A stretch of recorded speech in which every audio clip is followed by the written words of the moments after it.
Welcome to Permission to Kick Ass, the show that gives you a virtual seat at the bar for the real conversations that happen between entrepreneurs.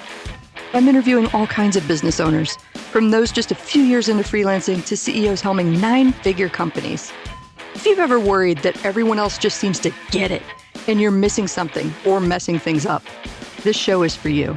I'm your host, Angie Coley, and let's get to it. And welcome back to Permission to Kick Ass. With me today is my new friend, Hillarie Kay. Hey, that rhymes. Say hi. Hi, it does rhyme. Hey, it's Hillarie Kay. Maybe I should use that as a new tagline or something. Yeah, I like that. It's sticky, right? Like that was my early days of copywriting. I was obsessed with, okay, if you're new to copywriting, here are my tools. Take them down. Word Hippo, thesaurus.com, rhyming dictionary, and now there's another one that I can't remember. But there you go. Like, idiom dictionary. So that was how I created all of my fun plays on words and rhymey alliterative things. Anyway, tangent aside, please tell us a little bit about what you do. Yeah, no, I love it. So I am a burnout recovery coach. I should say an Enneagram informed burnout recovery coach. And I work with high achievers. So on their burnout recovery journey, predominantly entrepreneurs, C-suite execs who have hustled their way to the top, but didn't do so in a sustainable way. And so they have found themselves on the floor of their bathroom or in the shower, bawling their eyes out going, how the hell did I get here? And I can't do this anymore. And so then they come to me and we work through it. Yes. I'm so glad that you talked about hustle and sustainable in the same sentence, because I feel like that is the part that is missing from the conversation. And it's the part I told people I'm pro hustle, I'm anti grind. Yes. We are not doing grinding culture here because I don't like the implications of grinding yourself away to nothing while your business grows. It doesn't make any damn sense. I will die on that hill. No, absolutely. I literally just had a post come out today about grinding and how grinding promotes friction. It does not promote flow. So why are we happy and why do we find joy and like we're grinding away at our career? I'm like, that sounds like an awful thing. Like when something's grinding, that's like, ugh. Like that's making usually an awful a warning sign. And yeah, absolutely. So no, I'm all about finding flow and equilibrium. I don't even like the word balance. It's just finding that equilibrium. I hate the word balance too, because, I think of the word balance differently than I think as most people think of balance, I think, as like achieving stasis of some kind, like predictability. I see balance as finding a way to make the pendulum swing less wildly from, oh my God, this sucks, to, oh my God, this is the greatest thing ever. I'd like to balance those out a little bit more, make them a little bit less drastically swingy.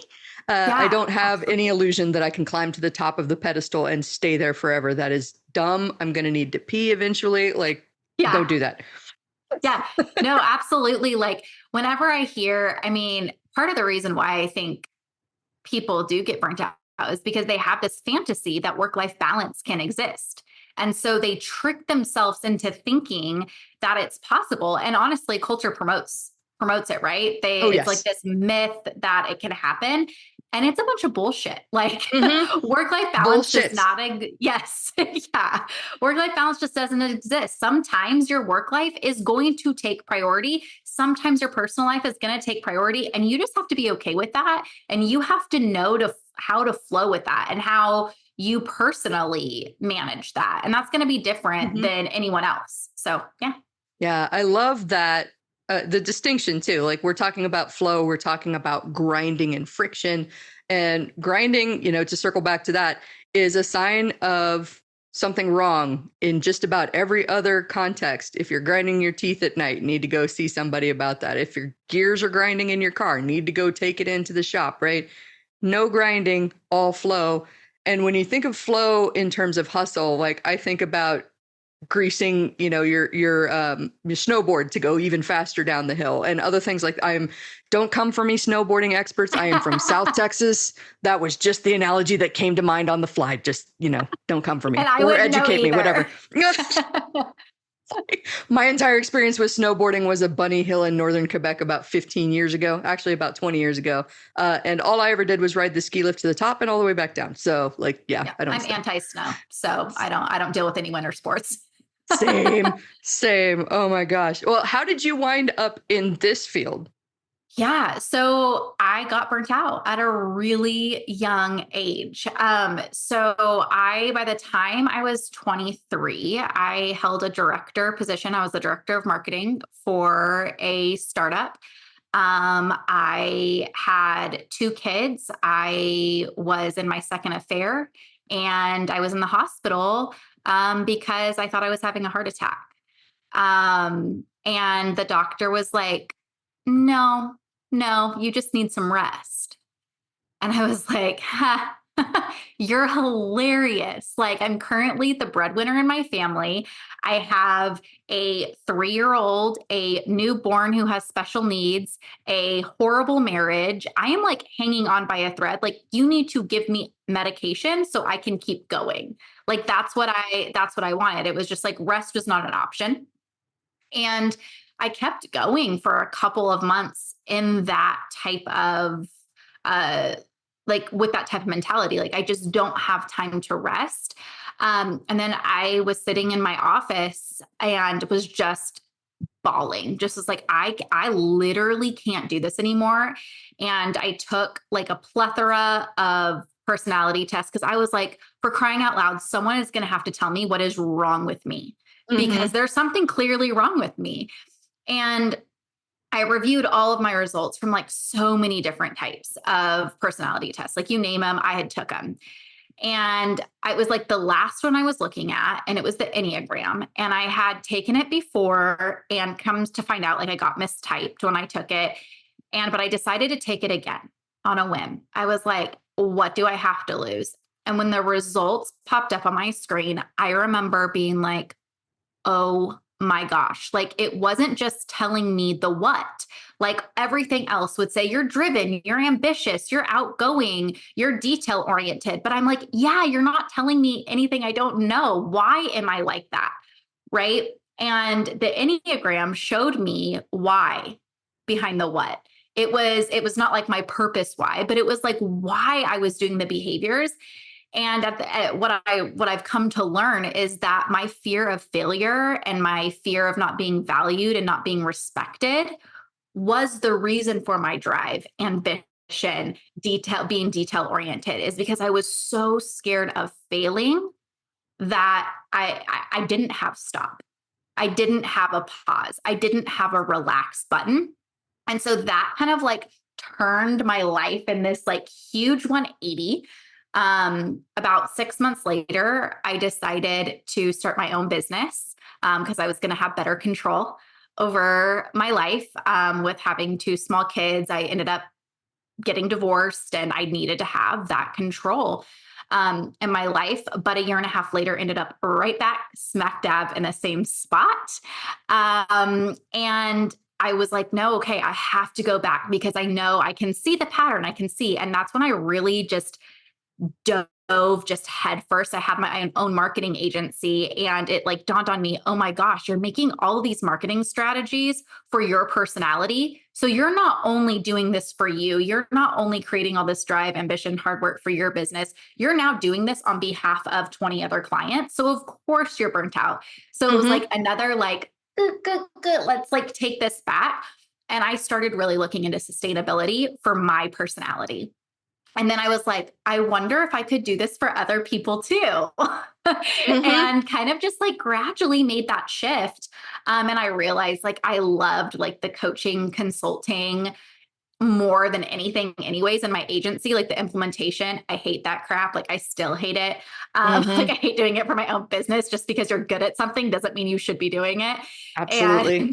And and so I kind of in 2020 I pivoted. I closed my marketing agency, opened up coaching, and it was just at that time it was just business coaching because I was like, I'm still my burnout journey. Like that wasn't even on my radar, but business was like my blood. I'm a third generation business owner, like that. It's just always come very naturally to me. So I started using the Enneagram, the tool that helped me to help other business owners in creating sustainable business strategies. And that's kind of morphed over the past 4 years. And for the last 2 years, I've been consistently working with people who are burned out. So I know that was a Mm. lot, but that's No, kind that of was the quick and fantastic. dirty story. Well, and that was a fascinating story. I was writing notes furiously the entire time. I mean, people are going to see that from the video. I was just sitting here like, oh my gosh, tell me more. Couple things that I wanted to highlight that I wrote down, like these are things that immediately jumped out at me. Rest is not an option. I feel like that's going to be somewhere in the title of this episode or something like that, when rest is not an option, because I hear that echoed with so many people that I've worked with, especially folks that are like mid six figures in that awkward growth stage where they've run out of extra hours to do things, but don't quite have the time to invest in people just yet. Like those are the folks in danger of burnout. Been there, done that. Rest is not an option. That's accurate, but probably not because of the reason that you think. For everybody listening, it's not an option because it's a necessity. It's a thing that you have to have. You are literally not a machine. And even if you were a machine, machines need maintenance, oil, inspections, all kinds of things to keep running. They need adjustments to the code if we're talking about cloud-based machine. Like, you are not a machine. Even the machines don't run 24/7. So like, get this bullshit out of your head that you could somehow figure out a way to work harder, more efficient. And what really stuck out to me was you asking the doctor for medication. Like, no, I don't need to rest. Give me medication so I can do even more. How many times have I caught myself in that own trap, like in that trap of my own? I'm just, you know what? I'm not even going to go down that path because we all have those stories, right? Like I even catch myself now. I do this for a living. And I'm like, whoa, Hillarie, why are you missing all of these signs? Like your stress signals in your body have been beeping at you. You've identified what you look like when you're stressed, what you look like when you're overwhelmed, what you look like when you're burned out. When are you going to get it through your head to, and I've been in recovery for 8 years and it's still a thing. And I have to remind myself, rest is productive. yes, you can't be the business owner you want or the C-suite level exec that you want if you don't rest. You can't. And I love that you brought up like all the warning signs are beeping. Like, guys, if you've ever driven a car, when it starts beeping or the warning light starts flashing, that is imminent danger of failure. What you really should have done was the first time that light come on, you call the mechanic, you take it into the shop, you figure out why it's going. Yes. Because sometimes it's something tiny that could be an easy fix. Faulty sensor. We just replace that. Oh, it happens to be under a recall. Lucky you. It's taken care of, right? It could be less than what you're thinking. Just go check it out at the first sign. Otherwise, once you ask somebody who threw a rod in the engine after not changing the oil for way too long, didn't understand that. That was 18-year-old Angie, by the way. Like, she didn't know much about cars. But yeah, don't ignore the warning signs because then you'll blow an engine. Right. And our body tells us, right? Like, I think one of the main reasons why we're in a burnout epidemic, because that's what's happening, is because we do not understand the signs our body is giving us. And everyone's signs are different, right? What someone's burnout looks like could be what someone else's growth cycle looks like, right? We are all created different. And so again, it's the why behind the what.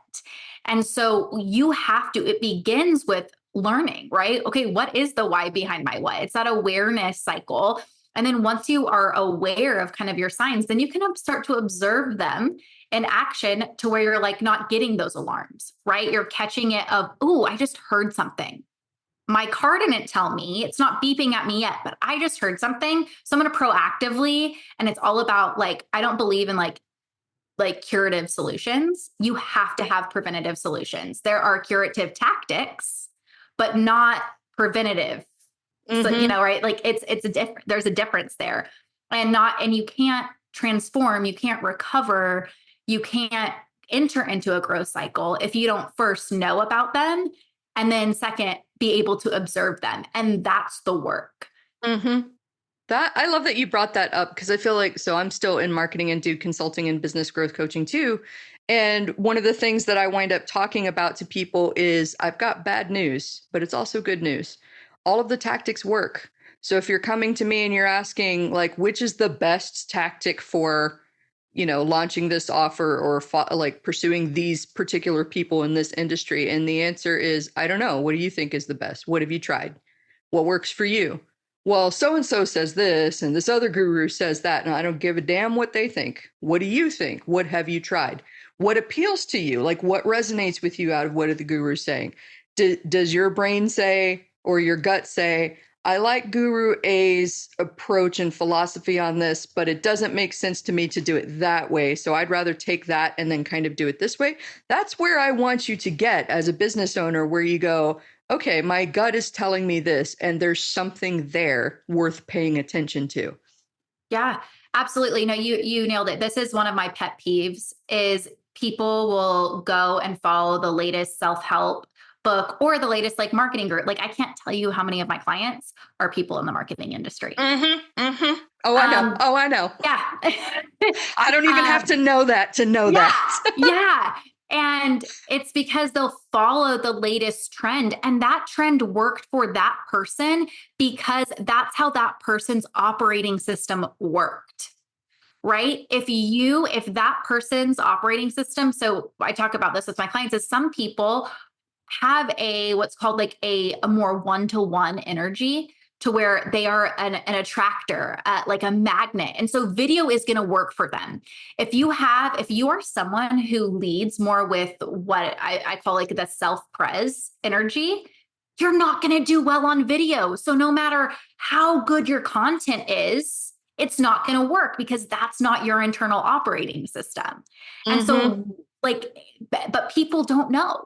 People have no idea because they don't slow down enough to understand who they are. They just try to be whoever everybody else wants them to be or what culture tells them to be. And that shit just doesn't work. It doesn't work.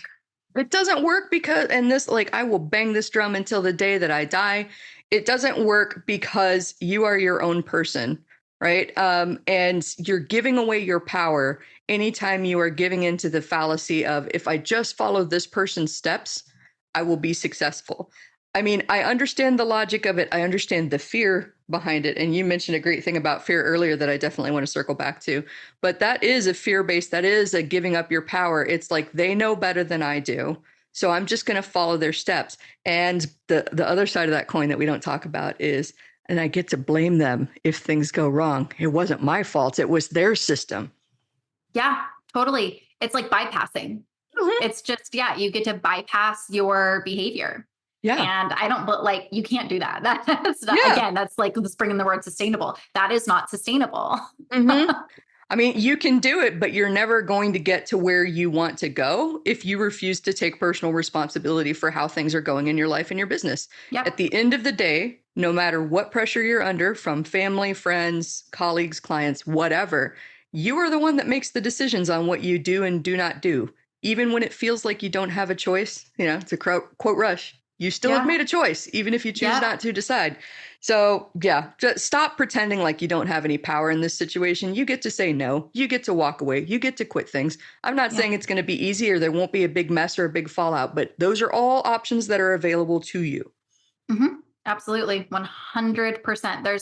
There's no, and that's what part of this journey of like, when I realized that in my own life, like what was driving me and like owning my impact, owning the impact that I'm having on myself, owning the impact that I'm having on others. Like it was brutal, like brutal. But once you're able to own that impact and see and observe it, you're like, it gives you back. It's like so empowering. Like it sucks at the beginning, but then you're like, hell yeah. Like, no, I get to own my shit. Like no one else does. I get to, and I get to, decide where I want to go. So yeah, I love that. Yeah. Did you ever see that? I think it's on Netflix, that show called Working Moms. Yes. Yes. Okay. So you know what I'm talking about. That moment when Kate is like so upset because it doesn't look like her marketing agency. There's a trend there, or her PR agency that looks like it's going to fail, and she's scared, and her husband looks at her and says, no one's coming to save you. And on the surface, that sounds like, oh, kick me when I'm down. Why don't you? That's really horrible. But she took that as empowering, like, right. Yeah. Nobody's coming to save me. It's up to me. Ooh, I get to do some stuff and figure this out. Like, I wish more people could take that default attitude. Nobody's coming to save you. You get to save yourself. Let's be Drew Barrymore at the end of Ever After. Yes. I would like the key, please. I don't need the prince to save me. I saved myself. Yeah. Mic Yeah, drop. absolutely. 100%. I want to circle back to a couple of things. Well, first of all, there was one thing that you said about being in burnout and figuring that other people were too. And I feel like that's the recurring theme of the conversations that I'm having today, which is noticing that if it's true for me, it might be true for other people too. And there's something here. I think a lot of people in the early stages of business talk themselves out of something either for fear of competition, or they think it's just a me problem. I'm the one that is doing this all wrong. Nobody else is struggling with any of this. And I'm going to tell you with all of the love that I have, if you have this story in your head, bullshit. Bullshit. You are not alone. There are 8 billion people on this planet. I guarantee you hundreds of thousands, if not millions of people have experienced the same thing that you are experiencing. Might be in different contexts with different people, but we know those feelings very, very well. You are not alone. And if you know how to solve that problem, we talked about accidental expertise on another show today, too. You might be the person that goes, I went through this horrible thing like burnout, and then gets to turn that experience into something that helps other people, an accidental expert. So, like, don't discount what's happening to you as you are the only person in the world that is dealing with that. No. Mm-hmm. Or that you're dealing with it because there's something wrong with you. Yes. Like that's the connotation you're putting on it. Mm-hmm. Like we could decide our behaviors. I tell my clients all the time, your behaviors are neutral. Mm-hmm. You are the one that puts the connotation, or you let society put the connotation on it for you.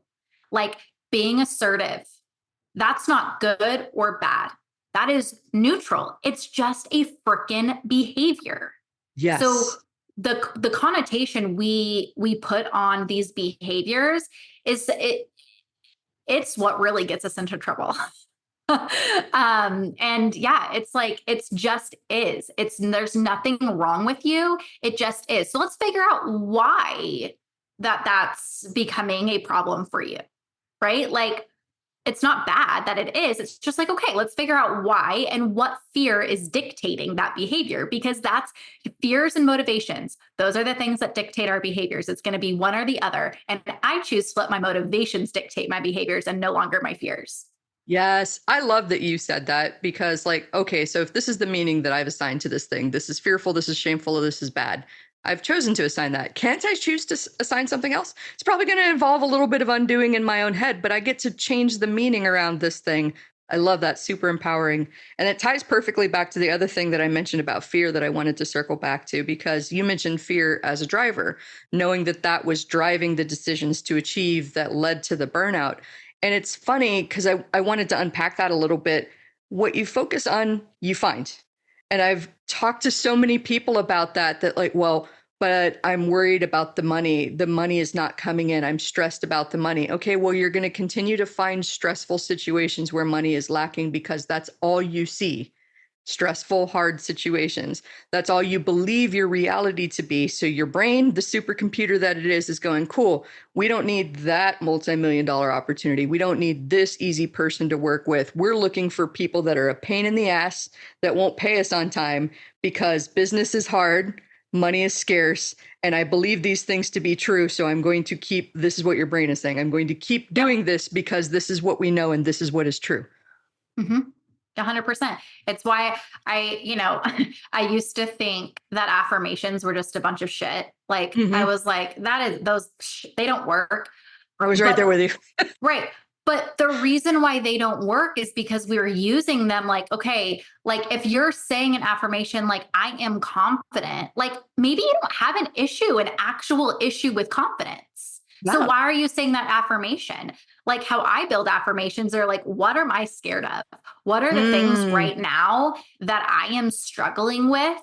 And then I craft affirmations around those things. So it's using the things that I'm actually having issues with. I can say I'm enough, I'm confident, I'm whatever all day long. But if that's not what I struggle with, then that's not going to work. But I'm going to tell you, when I say I'm going to be featured on Hoda and Jenna, I'm going to be a patient and loving mom, or I am a patient and loving mom. Like even switching it to the past tense. So your brain's like, oh, we're already there. We're going there. It makes a huge difference. Because you attract how you act. right? Like, Oh, and yes. so, yeah. That's going in the bullets somewhere too. You attract how you act. Um, that is so on point because that's another repetition from an earlier episode. I grew up in South Texas, and anything mindset, breath work, yoga, the culture I was raised in is hippy dippy bullshit. Like that Yep. is airy fairy. Nobody, that doesn't make any sense. It's woo. I've always struggled with affirmations. And I think you really highlighted the key why, because they always felt false. They felt like a lie to me. Like I'm standing in the mirror looking and going, I am confident. Well, I don't feel confident. I don't feel loved. There's already a disconnect happening because I think I'm lying to myself. Like belief plays a huge factor into this. So I love the fact that you broke it down into what am I afraid of? I'm creating an affirmation for that because I feel like that was a real turning point for me and not all that long ago, too, where I had this old story. I did this pattern that was repeating for me based out of fear of work hard and the money will come. I changed that to the more fun I have, the more money I make. And not too long after that, I had one of the easiest sales of my life where I was just on a phone call, a lot like this, going, I have a new thing. It doesn't even have a name. This is the thing I do. Been doing it for about 6 months quietly behind the scenes with people. This is what they're saying. This is how it works. Then the person started asking me questions and I went, yeah, yeah, yeah. And I'm trying to get more people in the door. So right now I have a special deal. And they were like, I'm in. I'm sold. What do I need? Well, do I need to finish the sales? I don't. Mm-hmm. Okay, cool. I'll send you the Yeah. paperwork later, I guess. Yeah. Yeah. It's incredible. It's amazing what our brain can do. Mm-hmm. It is so powerful, and it can be our biggest asset or it can be our biggest obstacle. And it's a daily, and it goes back to the like, we have to know how our brain works, how our system works, and then we have to observe it in action. And also, you said something a little bit ago that I can't remember what context, but you were like follow what your gut is saying, like do that. And so I would even take that a step further. Is like some people, they shouldn't follow what their gut's saying. Like maybe they are actually head centered. So there's like in my world, there's head, heart, and body, and we all like lead with one or the other. And I was told my whole life that I was too emotional, that I made emotional decisions, and so it made me not trust my heart. It made me not trust what my heart was telling me. And so I led and I made all my decisions from up here logically. Mm-hmm. But that is not how I'm wired. I am not Yes. wired to primarily use my head. Do we need to use our head in decisions? Absolutely. But not everyone needs to lead with their head. Some people need to lead with their gut, right? What is in my body? What is that next best step? Some people need to lead with their heart. What is my heart telling me? What can I learn from what I've felt during past experiences like this to help me? And then there are some people who do lead from their head and need to be like, I need to know logically what the next step is. And so understanding that about yourself too is that some people do lead from the gut, but some people lead from the heart and some people lead from the head.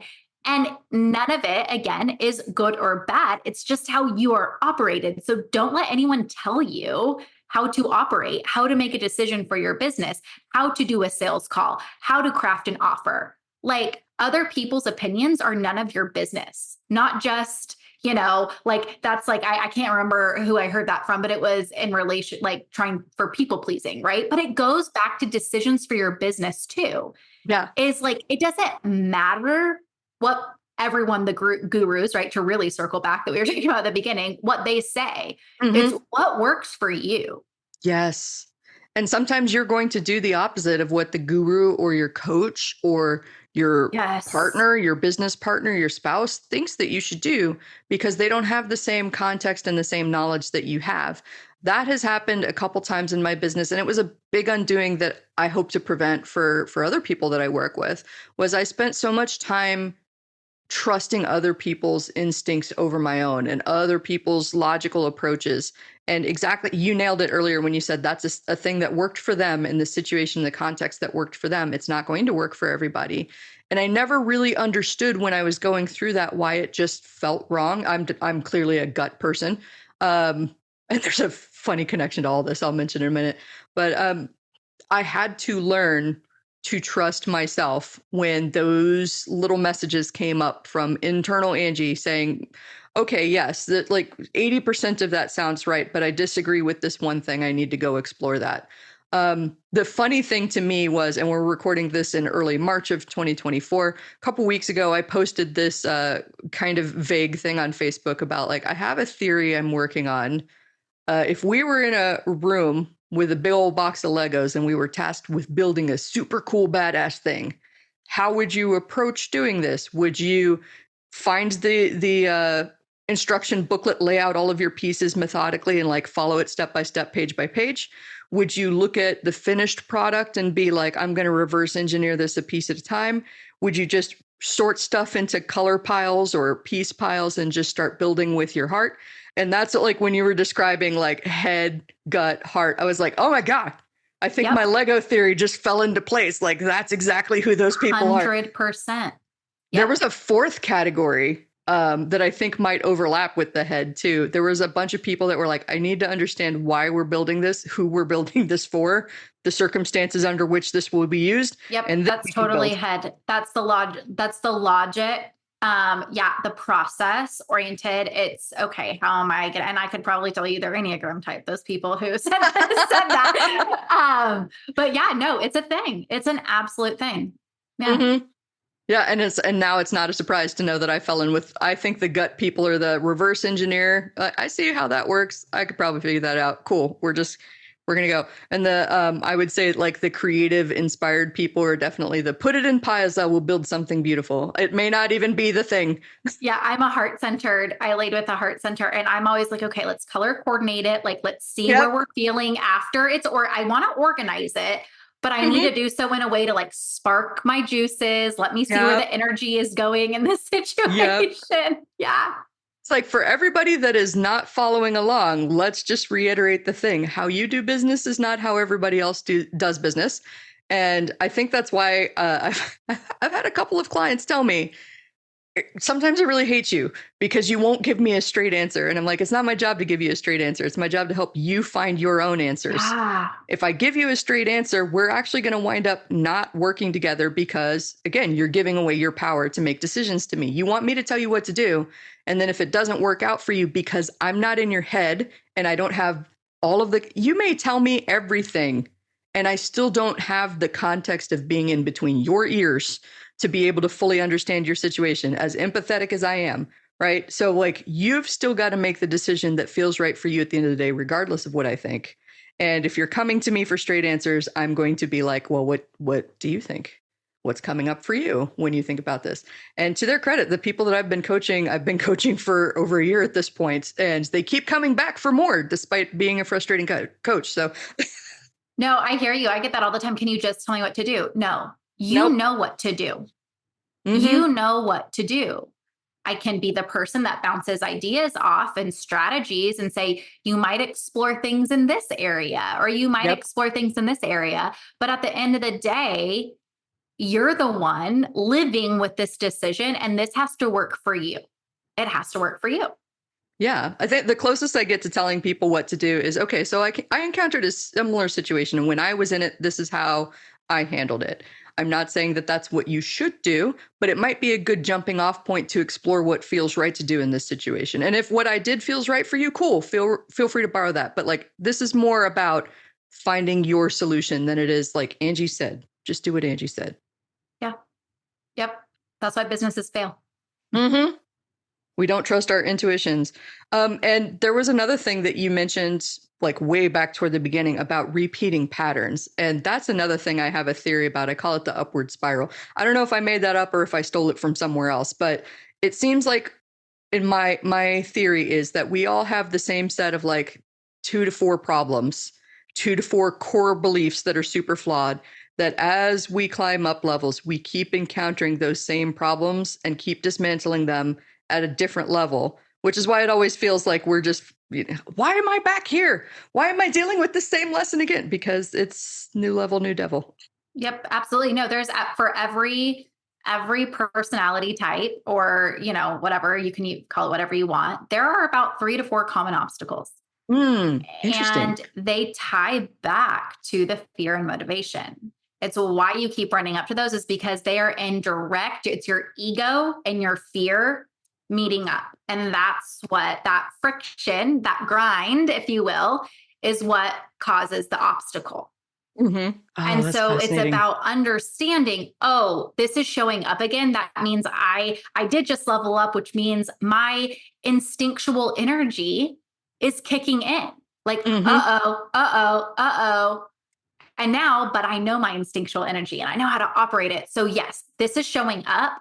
But guess what, baby? We know that we have the tools now to not let it spiral us into burnout. We can let it spiral us up into growth. Yes.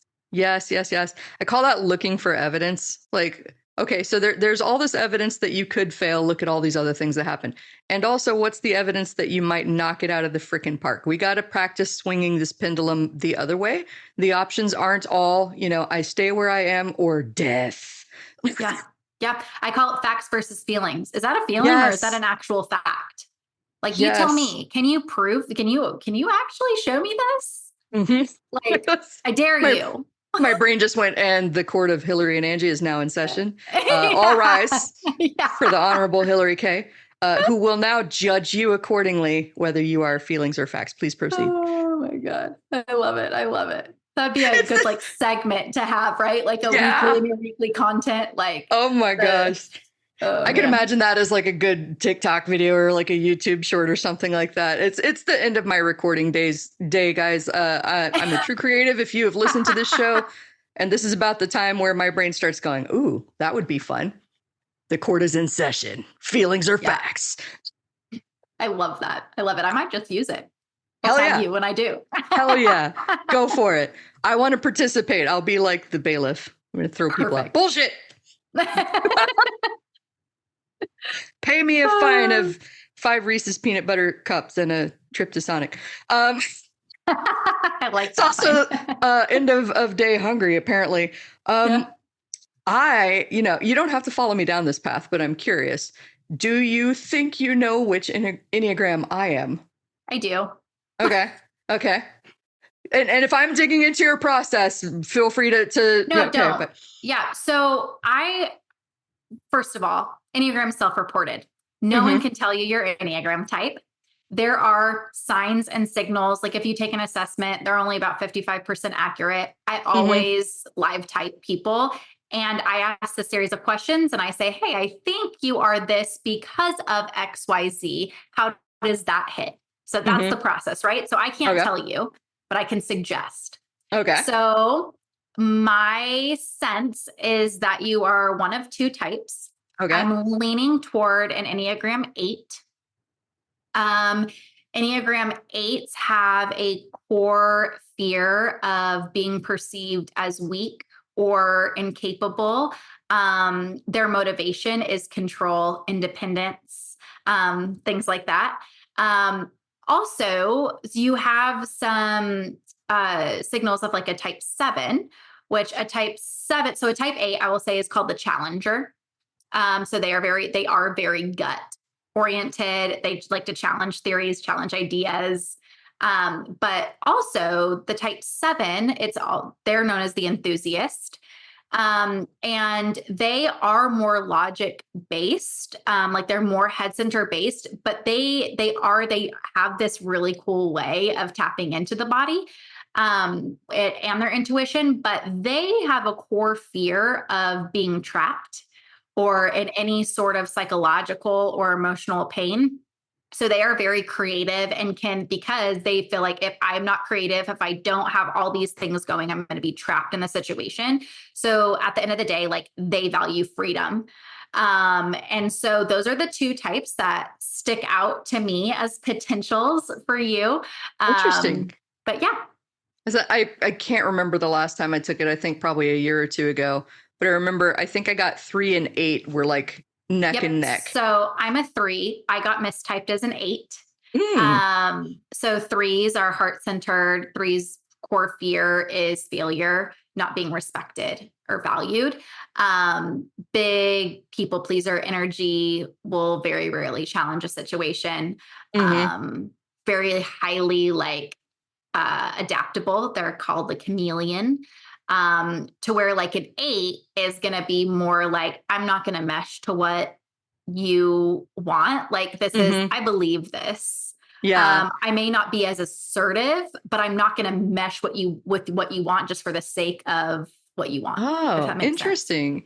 Yeah, it does. Like I was talking with somebody last week at a mastermind who said something, I'm paraphrasing, like I really admire your confidence and like you're super no nonsense. And I was like, would it surprise you to know that I was a doormat? So you could very well be a 3. Wait, what? And I was Yeah. like, yeah, I mean, I got married at 20 to a US Marine, followed him across the country, was a housewife for a while, like didn't know and I very much grew up in that Southern energy of like your place is in the home, you take care of other people, things like that. So I tell people, okay, so this behavior that you're seeing now where I go, no, bullshit, that's learned behavior. That is my response to allowing myself to be walked all over and be pushed around and told who I can and can't be. So I very much am passionate about, well, you can become whoever you want to once you get tired enough of being who you are. Absolutely. And you use, and that's why I like this system, is because you're not a type, you move in the Mm-hmm. system. So you're Interesting. connected within the system. And so it's all about, right, the behaviors and how they're showing up. And like the low side of the 8, the low side characteristics, they can be very withdrawn and just go. Mm-hmm. But it's not that they're like, okay, I'll do whatever you want. Yeah. Like I'll form, but they're like, okay, I'm just kind of withdraw and get kind of dismissive and withdrawn and just go. Oh, I can see But that's that in happening. that's in a burnt out state. That's like in a very like, I'm tired. If that's an 8 though, right? But a 3. So if you're a 3, you would maybe have the same thing, but it's like numbing behavior. Like it's like, oh, okay. Like I'm playing an hour of Angry Birds. Yes. Yes. And so I don't know. See, this is why I love this system, because you have to dig in and ask the hard questions. My typing sessions, people often say, it's like, was I just in therapy? Or like, was this a coaching session? It's like often a mix, but you do get really deep. And so like I would ask you probably more questions about your marriage, all of that type of stuff, to dig into the motivation and fear behind why you did that. All of this stuff is fascinating. And, for anybody that might have their guard up because it sounds woo or it sounds like BS, I would encourage you to keep an open mind on things like this, because anything that can teach you a little bit more about yourself and help you down a growth path is a great tool in my mind. And I used to have that, Carol Dweck would say, fixed mindset, where it's like, I can't really change, things that happen to me are other people's fault, like very defensive, very closed off energy. And once I consciously decided to, no, I'm going to work on this, I'm going to keep my mind open. And I used to tell people that our perception is not reality, right? That sounds a little bit woo, but I need to have this actually made into a visual so I can show people. Like if you're standing in a hallway and you're staring down at the end of the room and there appears to be nobody in it, right? You're confidently saying there is nobody in this room until I take you above and show you that there are 2 hallways off to the side where people are quietly standing. Like, this room is not empty. There are people there. You can't see them. Your perception is not reality. Be open to changing it. Just saying. Yeah. No, you are absolutely right. And sometimes our perception of ourselves is not reality either. Yes. Absolutely. You are not one thing. You are not a static being. You contain multitudes, as we like to say.